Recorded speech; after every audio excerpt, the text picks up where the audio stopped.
Halo pemirsa, apa kabar? Senang sekali saya Raden Madias dapat kembali menemani Anda dalam sebuah program talk show yang syarat informasi inspiratif untuk Anda dan juga keluarga. Inilah Bincang Sehati.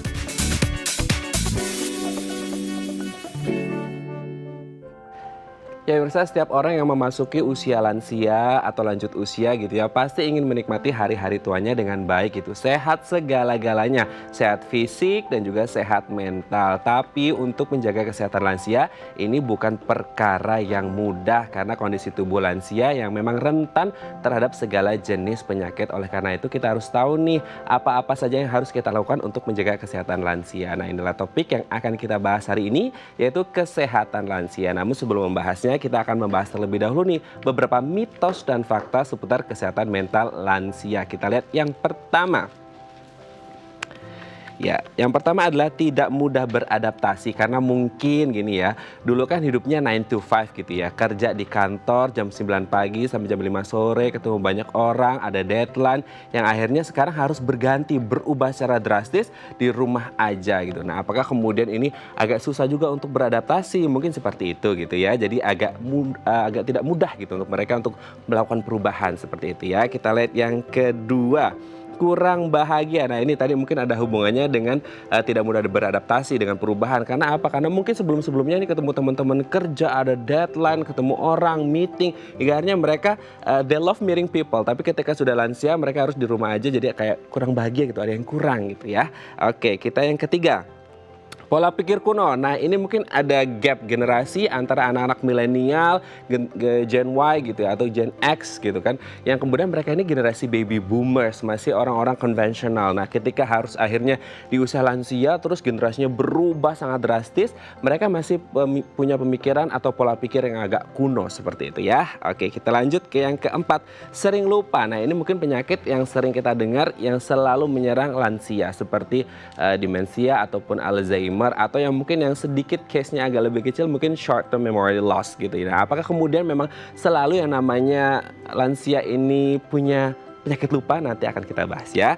Oke, yang kelima yang terakhir adalah kesepian. Nah, mungkin ini sering yang terjadi sama oma opa kita atau nenek kakek kita di rumah ketika mereka sudah lansia. Pasti keluarga kita kayak nggak tega, akhirnya ya udahlah oma opa di rumah aja, nggak usah kemana-mana gitu kan, karena mereka mungkin kasihan dan takut kalau harus kemana-mana, takutnya pikun atau apa yang akhirnya tersesat. Padahal sebenarnya lansia tetap harus diberikan aktivitas supaya otaknya tetap bekerja secara aktif. Oke, itu tadi 5 mitos atau fakta seputar kesehatan mental lansia. Apakah ini sekadar mitos belaka atau beneran fakta? Kami akan membahasnya sesaat lagi. Tetap bersama kami di Bincang Sehati.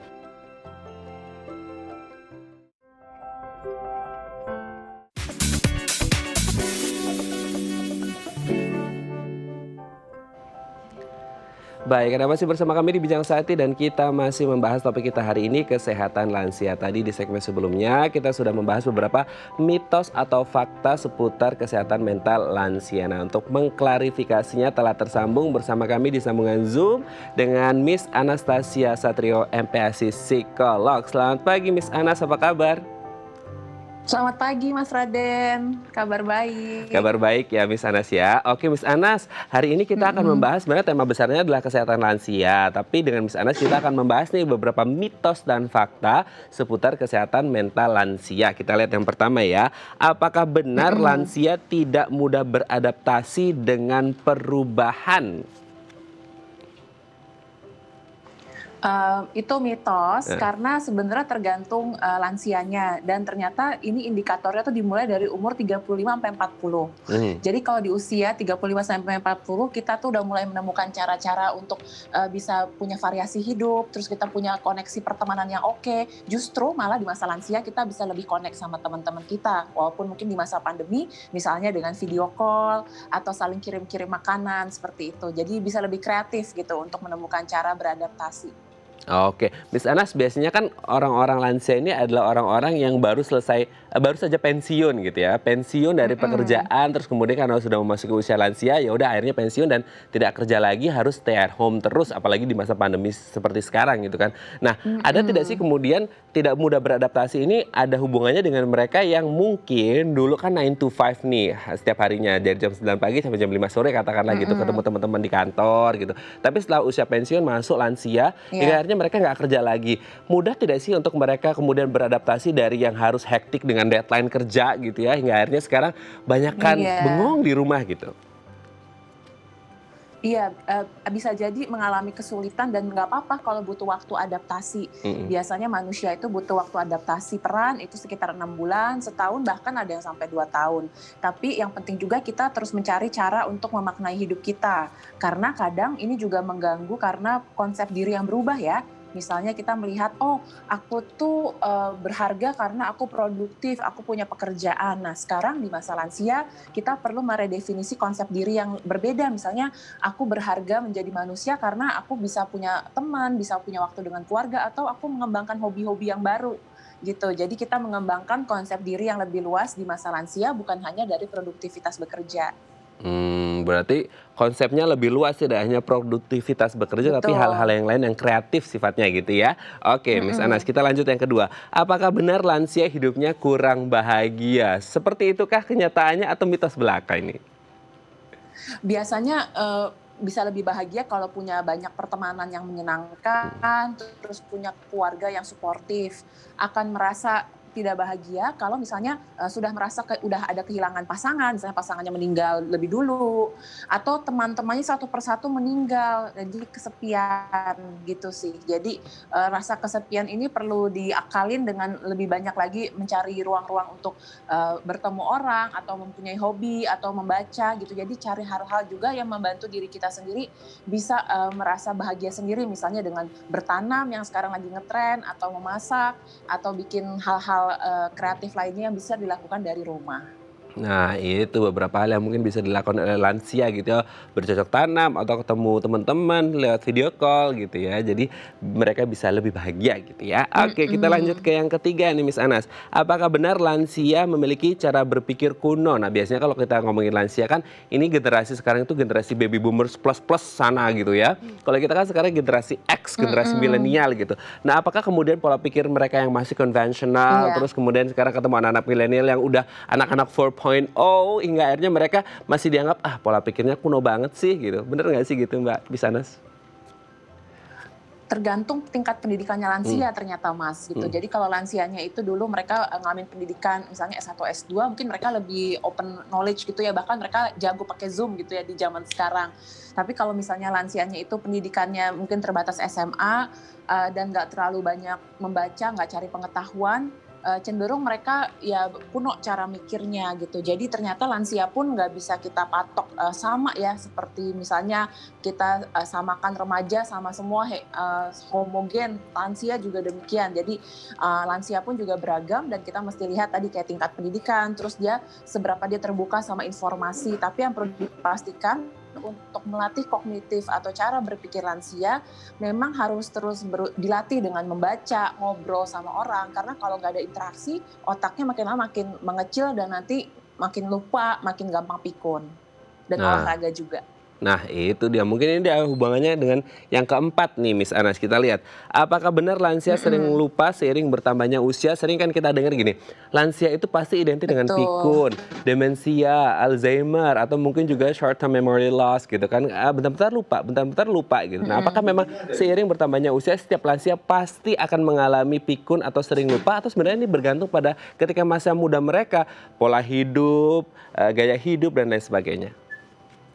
Iya, walaupun dipengaruhi sama pola hidup dan tingkat kesehatan, tapi pasti kita akan lebih mudah lupa Mhm. seiring bertambahnya usia gitu. Tapi otak manusia itu ternyata sangat plastis, jadi kita perlu terus-menerus menstimulasi dengan kegiatan sehari-hari kayak tadi ngobrol, terus misalnya kita melakukan kegiatan yang aktif, terus abis itu kita baca buku, terus kita berolahraga yang ringan 30 menit sehari. Nah, itu akan membantu, terus juga makan makanan bernutrisi, makan yang sehat, sayuran, itu membantu otak kita untuk menyusutnya atau pikunnya tuh nggak terlalu cepat. Dan penting juga untuk mengecek apakah kita ada keturunan Alzheimer atau demensia, karena kalau kita punya genetiknya berarti kita perlu usaha lebih keras.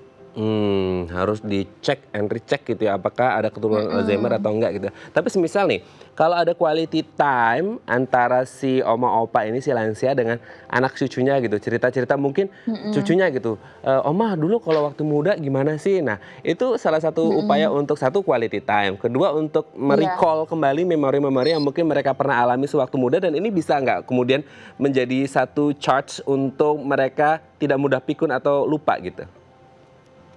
Ya, betul banget. Jadi kita bisa ngobrol dengan nanyain pengalaman mereka, apa yang menyenangkan buat mereka. Terus kayak dulu ceritanya tuh waktu zaman muda gimana sih? Di situ kan juga membuat lansia ini secara psikologis itu mereka di fase yang emang ingin berbagi kan. Mhm. Di masa namanya generativity di mana mereka ingin berbagi petua hidup, pengen berbagi pengalaman. Jadi di momen ini bisa dipakai juga untuk kita mendengarkan cerita-cerita kisah hidup mereka. Oke, sering juga nih kita lihat Miss Anas ya, kalau kita ketemu oma opa atau lansia itu mereka banyak sekali ngasih-ngasih apa ya, nasehat, petua gitu kan, yang mungkin Mhm. kadang-kadang pun ya ya udah deh gitu kan, karena mereka lansia kita dengerin. Emang apakah setiap lansia akan selalu, ya karena kita tahu mereka juga sudah makan asam manis pahit kehidupan lah gitu. Apakah memang Heeh. setiap lansia pasti akan seperti itu? Enggak juga sih, karena lansia pun juga punya kepribadiannya, Hmm. tapi secara umum mereka punya kebutuhan untuk bercerita yang besar ya. Hmm. Karena mungkin rasa kesepian, jadi kalau ketemu orang, atau orang baru atau anak cucunya tuh pengennya banyak ngasih petua-petua gitu. Jadi makanya, untuk lansia pun juga mereka harus punya kegiatan yang sendiri juga, maksudnya kegiatan mereka membaca sendiri atau memasak sendiri, bercocok tanam sendiri, jadi balance antara kebutuhan untuk sendiri, mengaktualisasikan diri dengan kebutuhan untuk bersama orang, kalau nggak nanti orang-orang lain ikutan capek gitu bersama-sama karena terlalu banyak, diomongin. Oke, tapi biasanya nih Miss Anas, kalau oma opa ketika ngasih petua, nasihat atau segala macam kan mungkin ya bagi sebagian orang kayak aduh ini nggak relevan banget dengan kondisi sekarang, mungkin yang dunia 4.0 sama baby boomers kan agak beda kan gitu. Nah, ketika akhirnya Mhm. itu tidak diaplikasikan oleh si anak cucunya, mungkin hingga hanya mereka mudah marah gitu. Nah, sering kita lihat juga lansia-lansia ini Mhm. agak labil gitu emosinya. Apakah memang setiap lansia akan mengalami labil? Tadi kan misalnya juga sempat melihat, sempat mengatakan ya mereka akan kembali ingin bercerita segala macam, ingin ada Mhm. exist gitu kan. Apakah memang selalu Iya. emosinya labil? Iya, pertanyaan bagus nih Mas Raden. Sebenarnya biasanya terkait sama perubahan hormonal, Hmm. perubahan tubuh dengan dan konsep diri. Kalau di lansia perempuan karena sudah mengalami menopause itu kan hormonnya berubah sekali ya. Mhm. Dan itu perubahan hormon setelah menopause itu membuat orang tuh lebih mudah sensitif, lebih mudah marah-marah. Nah, ini yang perlu kita balance dengan nutrisi, dengan pola hidup yang sehat, mengelola stres gitu. Jadi pilih mana yang perlu dipikirin, mana yang enggak. Sedangkan kalau untuk lansia laki-laki tadi keberhargaan dirinya misalnya hanya dari pekerjaan. Jadi begitu sekarang udah nggak kerja ngerasanya aku nggak berguna. Nah, kita nggak boleh pemikiran konsep diri yang ekstrim gini. Ekstrim saya berguna atau tidak berguna sama sekali. Padahal jadi manusia tuh ada di tengah-tengah kan. Banyak Mhm. area abu-abu bukan hitam putih. Apalagi terkait kesehatan mental. Jadi kita perlu tadi menggali lagi pemaknaan diri yang lebih luas supaya kita nggak, karena kalau konsep diri kita merasa orang yang sudah tidak berguna, kita merasa gagal, otomatis moodnya juga emosinya jadi makin sensitif ya, makin gampang marah-marah. Tapi kalau kita ngerasa oke ini memang setiap hidup ada musim kehidupannya, sekarang saya mungkin saatnya mengembangkan hobi-hobi yang sebelumnya belum pernah dicoba, karena beberapa teman-teman saya orang tuanya juga mulai mencoba banyak hobi baru di masa lansianya. Ini bakal jadi kesempatan menarik sih untuk kita eksplor lagi diri kita sambil menjaga kesehatan kita. Karena di masa lansia kesehatannya harus mungkin lebih sebulan sekali dicek, 2 bulan sekali, bukan tunggu 6 bulan atau setahun seperti di masa lebih muda. Oke, jadi tidak ada halangan yang namanya lansia bisa jadi traveler gitu ya. Tapi untuk masa pandemi ini di-stop Mhm. dulu deh travelnya, traveling keliling rumah dulu aja atau keliling kompleks gitu ya. Nanti setelah Iya, pandemi usai atau lewat baru bisa gadget ya. traveling. Iya. Oke, Heeh. kita yang ke terakhir nih Miss Anas. Apakah benar Mhm. lansia itu selalu kesepian? Sering kan kita lihat kalau oma opa itu di rumah paling nyulam, paling tidur gitu, Mhm. nggak ngapa-ngapain. Apakah memang mereka akan selalu merasa kesepian atau memang mereka tidak diberikan jalan dari keluarganya untuk bertemu dengan orang-orang lain, entah apakah reuni teman-teman SD-nya, SMP-nya atau SMA-nya Mhm. gitu? Iya, memang kalau dari riset dilaporkan lebih banyak lansia merasa kesepian gitu kan, terutama karena apalagi kalau yang pasangan hidupnya udah meninggal. Mhm. Terus juga, teman-temannya mulai makin banyak meninggal gitu. Dan, biasanya misalnya walaupun tinggal bersama anak cucu, tapi kan semua sibuk nih.